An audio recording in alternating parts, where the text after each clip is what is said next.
We are going out again, pero nag-chai muna tong dalawang bata.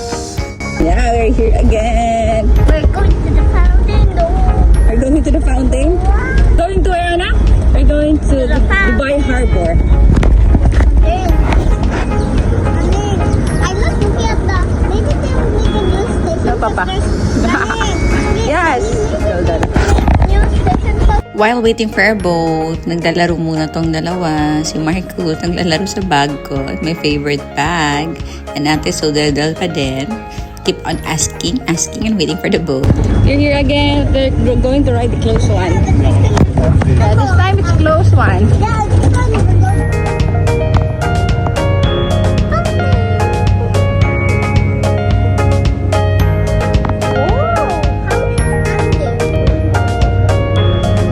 And we are here again at Creek Harbor. Pwede pumunta dito ng maaga. Pero sa taglamig kayo pumunta kasi pag tag-init, oh my gosh, wag na lang, sa gabi na lang kayo pumunta dito. Ganito yung view niya, pag sa morning, wala pang mga ilaw at pwede maglaro dito yung mga bata. Pwede din mag-jogging, mag-bike, parang park pa din siya. Sobrang laki nito. So habang naglalaro yung mga bata, ako ay magpapahinga muna at manonood or mag-aantay sa sunset. Ito yung view mo pag naupo ka dito.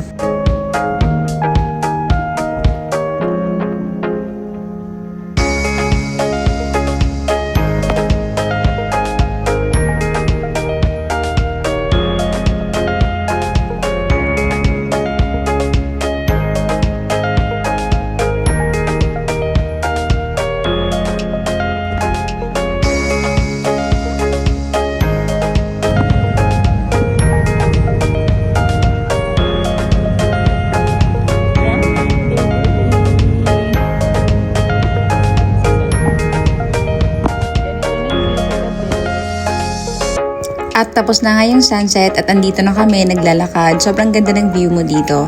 So may mga ilaw na at babalik na kami doon sa pinanggalingan namin para mag-fountain.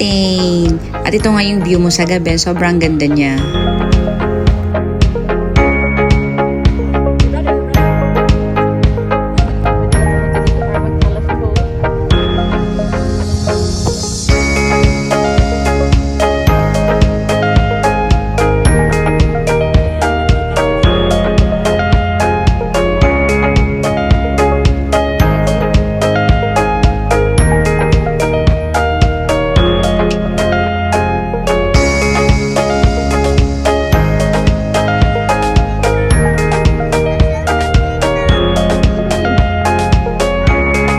Madami din kainan dito. Pwede din naman kayong magdala kasi may mga upuan naman.